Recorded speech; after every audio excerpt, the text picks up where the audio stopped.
아내가 어이없는 사고로 우리 곁을 떠난 지 4년, 지금도 아내의 빈자리는 너무나 크기만 합니다. 스스로 밥 한 끼 끓여 먹지 못하는 어린아이와 남편을 두고 떠난 심정이야 오죽하겠지만 난 나대로 아이에게 엄마 몫까지 해주지 못하는 게 늘 가슴 아프기만 합니다.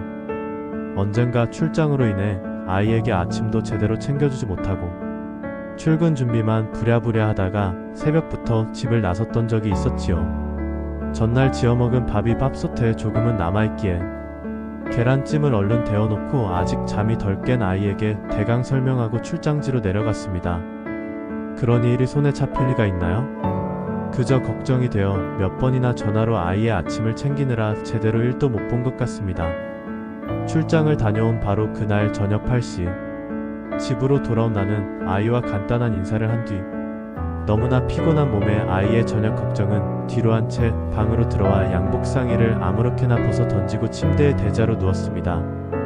그 순간 푹 소리를 내며 빨간 양념국과 손가락만한 라면 가락이 침대와 이불에 퍼질러지는 게 아니겠습니까? 펄펄 끓는 컵라면이 이불 속에 있었던 것입니다. 이게 무슨 일인가는 뒷전으로 하고 자기 방에서 동화책을 읽던 아이를 무작정 불러내어 옷걸이를 집어들고 아이의 장단지와 엉덩이를 마구 때렸습니다. 왜 아빠를 속상하게 이불은 누가 빨라고 장난을 쳐 장난을 다른 때 같으면 그런 말은 안 했을 텐데 긴장해 있었던 탓으로 때리는 것을 멈추지 않고 있을 때 아들 녀석의 울음 섞인 몇 마디가 매든 손을 멈추게 했습니다. 아들의 얘기로는 밥솥에 있던 밥은 아침에 다 먹었고 점심은 유치원에서 먹고 다시 저녁때가 되어도 아빠가 오시질 않아 마침 싱크대 서랍에 있던 컵라면을 찾아냈다는 것입니다. 가스렌지 불을 함부로 켜선 안 된다는 아빠의 말이 생각나서 보일러 온도를 목욕으로 누른 후 데워진 물을 컵라면에 붓고 하나는 자기가 먹고 하나는 출장 다녀온 아빠에게 드리려고 라면이 식을까봐 내 침대 이불 속에 넣어두었다는 것입니다. 그럼 왜 그런 얘기를 진작 안 했느냐고 물었더니 제 딴엔 출장 다녀온 아빠가 반가운 나머지 깜빡 잊어버렸다는 것입니다. 아들 앞에서 눈물을 보이는 것이 싫어 화장실로 뛰어 들어간 저는 수돗물을 크게 틀어놓고 엉엉 소리내어 울었습니다. 한참이나 그러다가 정신을 차리고 나와서는 우는 아이를 달래 약을 발라주고 잠을 재웠습니다. 라면에 더러워진 침대부와 이불을 치우고 아이 방을 열어보니 얼마나 아팠으면 잠자리 속에서도 흐느끼지 뭡니까? 정말이지 아내가 떠나고 난 자리는 너무 크기만 해서 앞으로 어떻게 살아야 할지 나는 그저 오랫동안 문에 머리를 박고 서 있어야 했습니다. 아내가 우리 곁을 떠난 지 이제 5년. 이제는 아내의 빈자리가 느껴지지 않을 만도 한데 아직도 아내의 자리는 너무나 크기만 합니다. 1년 전에 아이와 그 일이 있고 난 후 난 나대로 아이에게 엄마의 몫까지 더욱더 신경을 쓰기 위해 많은 노력을 했습니다. 아이도 나의 걱정과는 달리 티없고 밝게 커가는 것 같아서 아이에게 정말로 고맙다는 생각을 했습니다. 아이의 나이 이제 7살, 얼마 후면 유치원을 졸업하고 내년부터는 학교를 갑니다. 그동안 아이에게 또 한 차례 매를 들었습니다. 어느 날 유치원에서 전화가 오더군요. 아이가 그날 유치원을 오지 않았다는 것이었습니다. 너무나 떨리는 마음에 회사를 조퇴하고 바로 집으로 와서 아이를 찾아봤지만 아이의 모습은 보이지 않았습니다.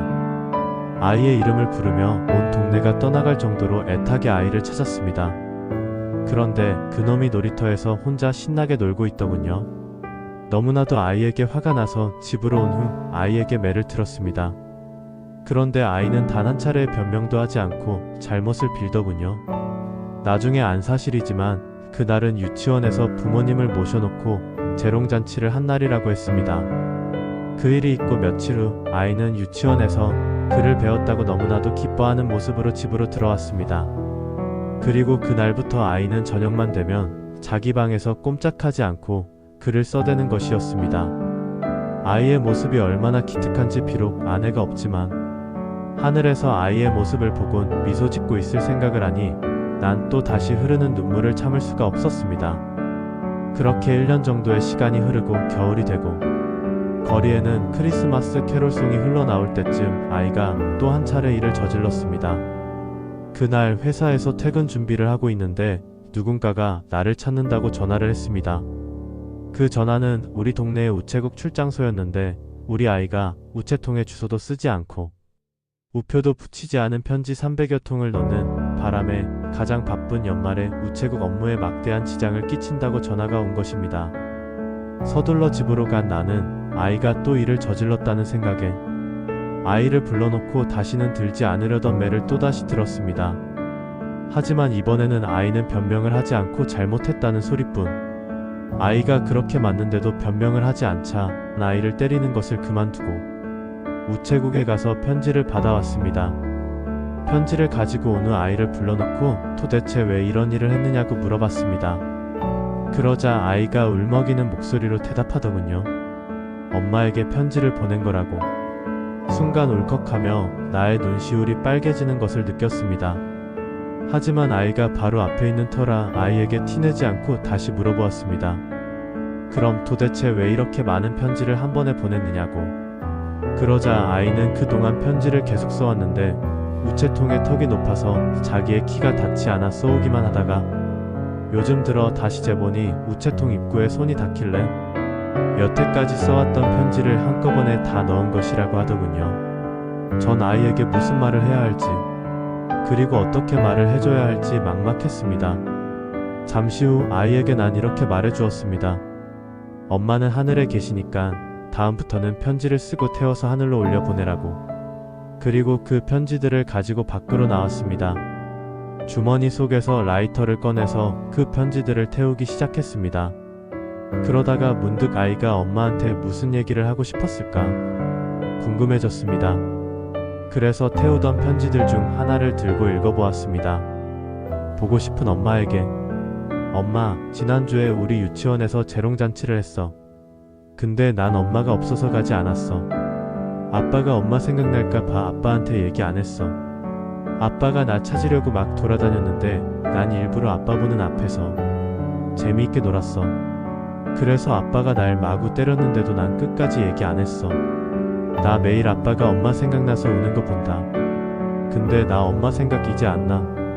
아니, 엄마 얼굴이 생각이 안 나. 엄마 나 꿈에 한 번만 엄마 얼굴 보여줘. 알았지? 보고 싶은 사람 사진을 가슴에 품고 자면 그 사람이 꿈에 나타난다고 하던데 엄마도 그렇게 해줄 거지? 그 편지를 읽고 또 다시 고개를 떨구었습니다. 도대체 이 안에 빈자리는 언제 채워질까요?